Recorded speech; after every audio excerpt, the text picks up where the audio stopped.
सुबह का वक्त है। मिट्टी की दीवारों वाली एक टूटी झोपड़ी में चंदन अपनी माँ के साथ रहता था।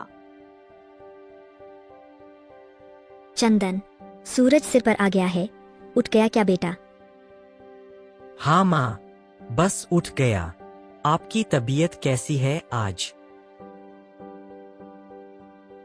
कल तो तू दिन भर भटकता रहा, पर हाथ कुछ नहीं लगा।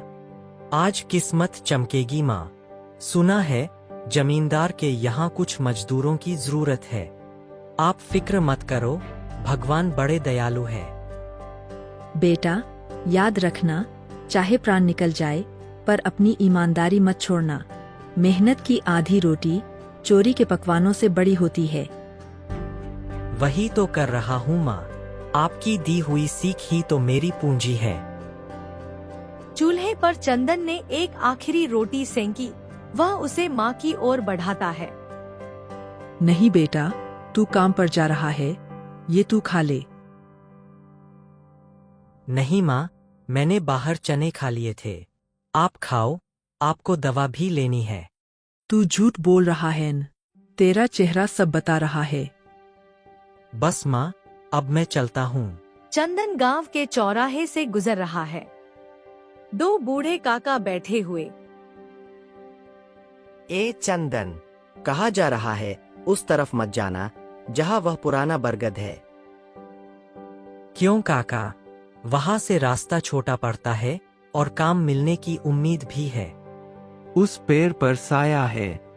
रात क्या, दिन में भी वहां से अजीब अजीब चीखें सुनाई देती है। जो वहां गया वह फिर कभी पहले जैसा लौटकर नहीं आया। पेड़ भी कभी बोलते हैं क्या काका? तेरी मर्जी बेटा, हमने तो चेता दिया। अपनी जान प्यारी है तो दूर ही रहना। अगर पेड़ बोलता है तो शायद मेरी गरीबी की दास्तान भी सुन ले। इंसानों के पास तो वक्त नहीं है। दोपहर की कड़ी धूप है। चंदन भूख से बेहाल हो चुका था। उसे कहीं काम नहीं मिला। वह थककर उसी विशाल और पुराने बरगद के नीचे बैठ जाता है। उसकी आंखों से आंसू गिरने लगते हैं। हे विधाता, कैसी परीक्षा ले रहे हो? माँ बीमार है, घर में दाना नहीं है। अचानक पेड़ से एक भारी और गूंजती हुई आवाज आती है। चंदन, रो मत। कौन कौन बोल रहा है? डर मत बालक, मैं सदियों से यहाँ खड़ा हूँ। मैं तेरे जैसे हजारों लोगों का साक्षी हूँ। तू सच बोलता है, तेरी आंखों में बेईमानी की धूल नहीं है। क्या आप मेरी माँ को ठीक कर देंगे? मैं भगवान नहीं, मैं तेरे कर्मों का साक्षी हूँ। मदद मिलेगी, पर पहले तुझे खुद को साबित करना होगा। तभी पेड़ से एक आदमी निकलता है। मेरा नाम विराज है। मैं इस बरगद का रक्षक हूँ। बाबा, मेरी माँ बहुत बीमार है। मुझे थोड़े पैसे चाहिए। मैं मेहनत करने को तैयार हूँ। चंदन, मुझे तेरी नीयत देखनी है। मैं मदद करूंगा, लेकिन तुझे साबित करना होगा। बाबा, मेरे पास तो कुछ नहीं है। मुझे धन नहीं, तेरा ईमान चाहिए। क्या तू लालच के सामने टिक पाएगा? आप बस आज्ञा दीजिए बाबा, मैं अपनी जान दे दूं पर अपना ईमान नहीं। कल सुबह ठीक इसी वक्त इसी रास्ते से गांव का सेठ गुजरेगा। उसकी धन से भरी थैली नीचे गिरेगी। बस वही तेरा इम्तिहान होगा।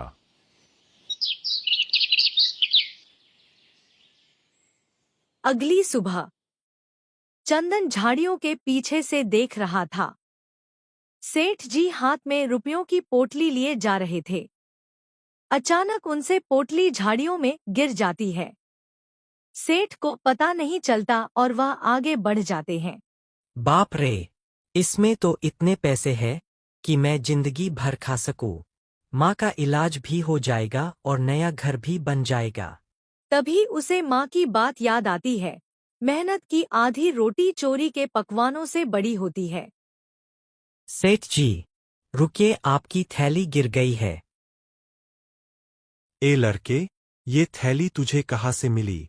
तूने इसमें से कुछ निकाला तो नहीं? नहीं सेठ जी, आपकी गिरी थी, मैंने तो हाथ भी नहीं लगाया। ये लीजिए अपनी अमानत।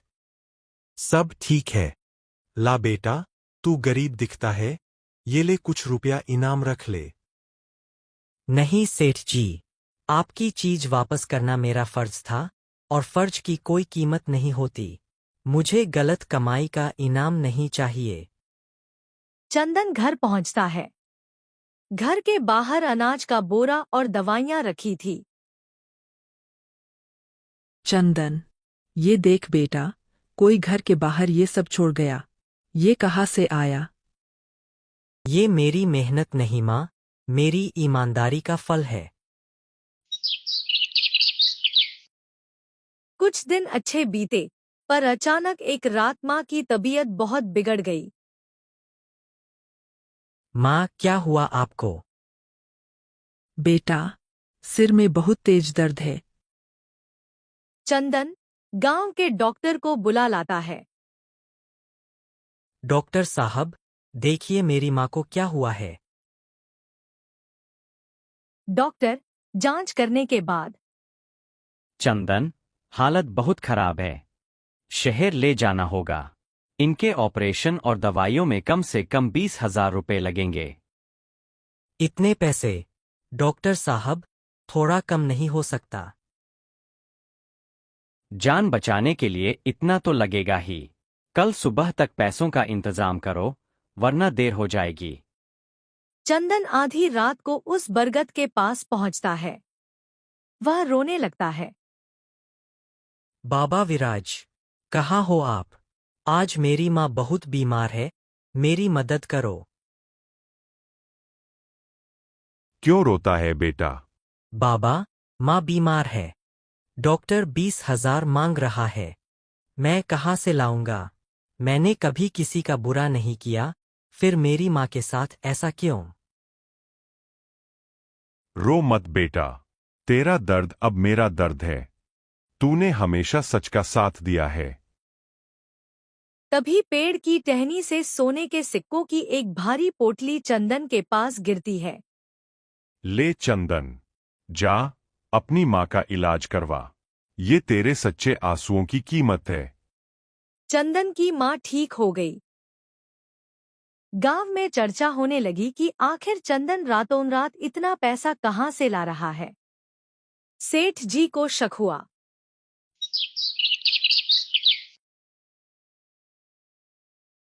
एक दिन सेठ ने चंदन का पीछा किया और उसे बरगद से बात करते देख लिया। अच्छा, तो ये बुरा पैर पैसा देता है।